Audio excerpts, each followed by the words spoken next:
Now joined by Trevor Matich from the 1984 National Championship team at BYU. That's what we love you most for. But you're also a great college football analyst on ESPN. I'll take either one. All right. We're happy with both of them. That 1984 team that won the national championship, BYU going independent, that's Bronco Mendenhall's goal, is to win a national championship. What was special about the 84 team that needs to be replicated to win a national title? There were a lot of really good players on that team. A lot of guys went to the NFL, but it didn't feel like we had a star system. Everybody pulled their weight. Everybody played for the guy next to him. And while we had a lot of talent, I think the whole was even better than the talent. And part of the reason was that there wasn't that one guy or two guys that wanted to distance themselves, separate themselves from the rest of the team. That's what BYU needs to continue to do, but they've always done that. It's one of the reasons that they're one of only 6 teams in the nation to have won 10 or more games in 5 of the last 6 seasons, because that is the way they play. You've been there in Bristol at ESPN. When BYU went independent, a lot of talk that there's just a hunger for BYU sports. Have you seen that in the ESPN community in the last year, in this first year that BYU had the deal with ESPN? ESPN is very smart. They don't do things for charity like this. They do them because it's a good partnership for them. And it's also a good partnership for BYU. ESPN understands that BYU is a national brand. There are an awful lot of people out there, Mormon and non-Mormon, that like the style of football that BYU plays. And it gives BYU the exposure that helps in recruiting, but also I think helps in the greater mission of the university. The winning on the field is very important, but also the exposure of the kinds of guys that are wearing those helmets is important to the university and to the church, and I think that's one of the reasons that this is good for BYU. As far as ESPN goes, the more eyeballs, the better, and BYU brings a lot of those. Are more of your colleagues now having eyeballs on BYU that maybe they didn't have a chance to see him before, but now they do, now that's on ESPN? Yeah, they are, and that's an important thing. I mean, a lot of people who have wanted to watch BYU in the past have not been able to because of certain restrictions in terms of television packages. And now, last year, I think BYU was on national television on ESPN 11 times, and that's insane. And then all over the world, you can see BYU on BYUtv.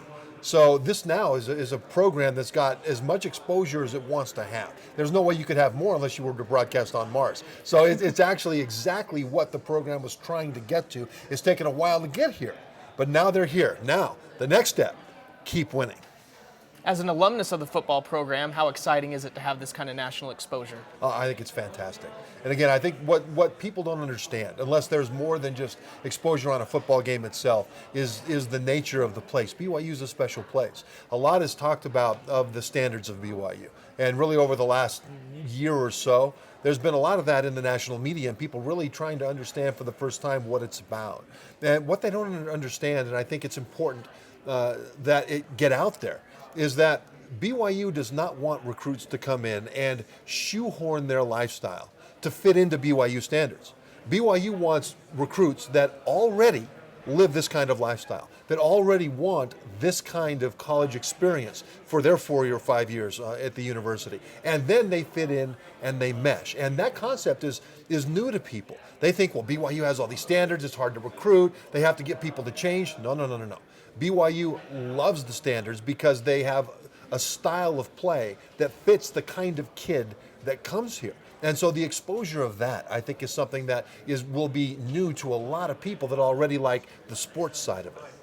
Is independence working, and can it continue to work in this current model? It can, and I think right now it is. It's doing what it needs to do.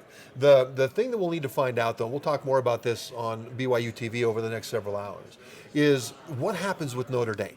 Because we know it will be a 4-team playoff. We know it will be a selection committee, but under what criteria? Conference champions will probably have some weight thrown that way. Strength of schedule will have some weight thrown that way. But as long as there's enough balance there that BYU as independent can get into that top 4 without having won a conference championship, because they're not in a conference right now, then it's good for BYU. It actually gives them greater access. And the question will be, what happens with Notre Dame? If Notre Dame has a special deal cut for them for this, only for Notre Dame as an independent, then it remains to be seen how it will be for BYU. If Notre Dame just makes sure that strength of schedule is up there on an equal footing with conference champions and there is no individual deal cut for Notre Dame like there is currently in the BCS system, then that is good for BYU. So there's a lot we don't know. But right now it's looking like the access will improve for BYU as an independent. So would you say it would be better to be happy with independence or hope for a conference invite? What do you think is necessary? I think BYU would be successful either way. I would be happy in a conference. I'm happy as an independent.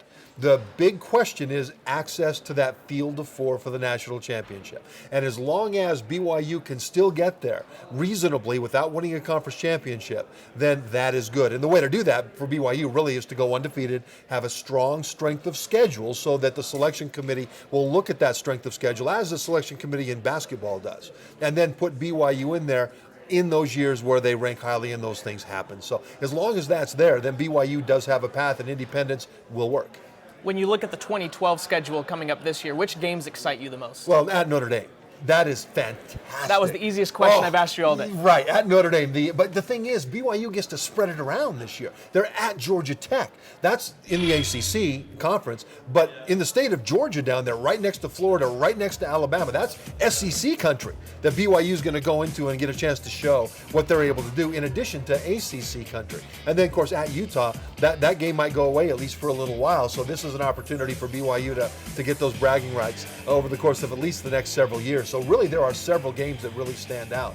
But at Notre Dame is the 800-pound gorilla that you really are looking forward to. We got a great question here from Troy Adams, who's saying, thinking back on the games you played at BYU, which opponents did you think were the toughest and why?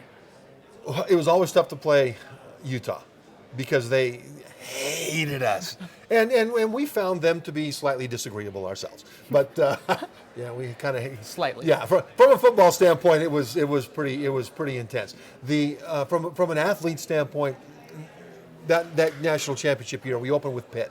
They were ranked second or third in the nation. Their nose guard was a little Tasmanian devil, and I played center, so I had to really ramp it up to keep in front of that guy. And then the last game of that season, Michigan, to win the national championship, same thing. Their nose guard was just, I don't know what he ate for pregame meal, but that dude was on high octane the whole time. So it was a bit of work to be able to do it. But still, our nose guard was Brad Smith.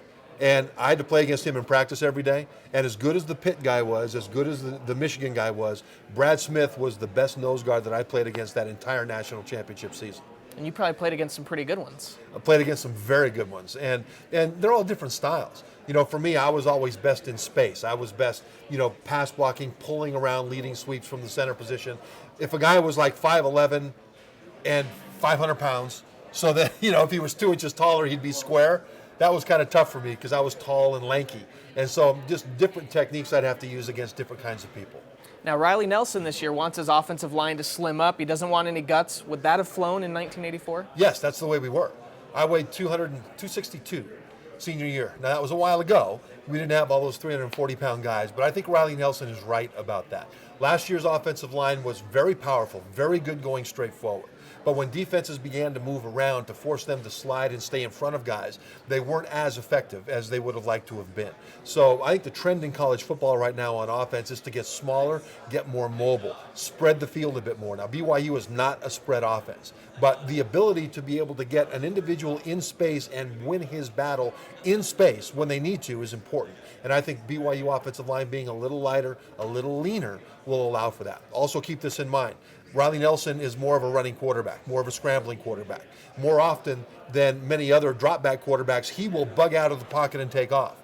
Well, if an offensive line is smaller and leaner, it makes them better able to notice that he took off and take off in front of him to make a block downfield for him. So it all fits into the style that Riley brings. So as an offensive lineman, how did it feel to watch Matt Reynolds, with his helmet off, go and make that block in the Armed Forces Bowl? Loved it.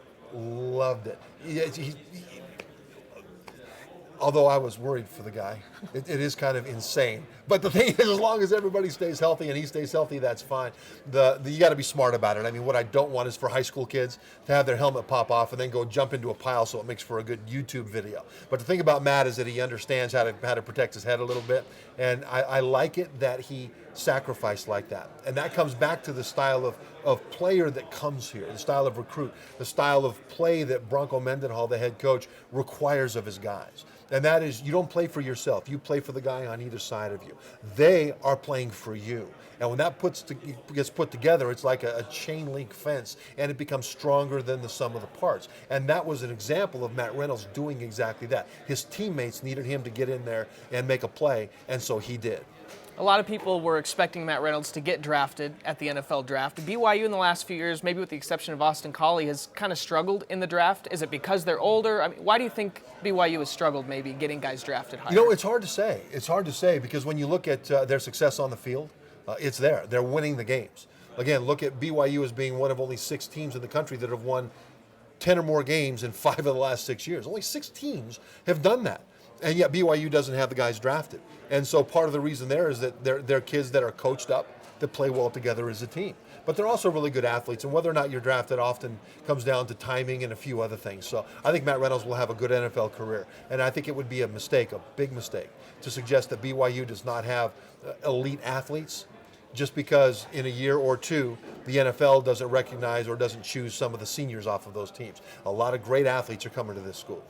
On the current team right now, who do you think is the best NFL draft prospect? Boy, that's really tough.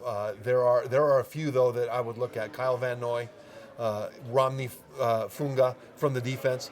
Those guys, I think, are shoo-ins for the NFL. Cody Hoffman, wide receiver, big, fast, strong, and he's not just a long strider. He can stride it out in the open field, but he's also got quickness, even though he's 6'4", and he's a big, tall guy.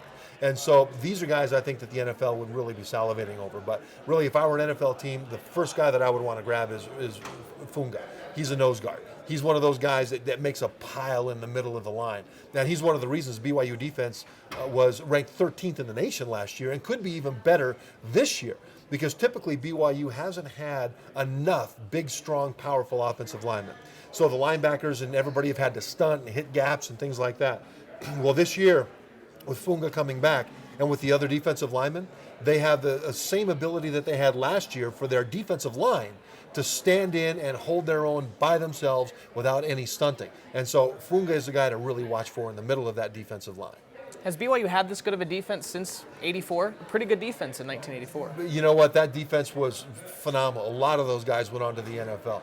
And when you look at it, there were a couple of shutouts, and I think most teams averaged less than 2 touchdowns that we played against. And so the defense was great. This year, I think this could be one of the 2 or 3 best defenses that I've ever seen here.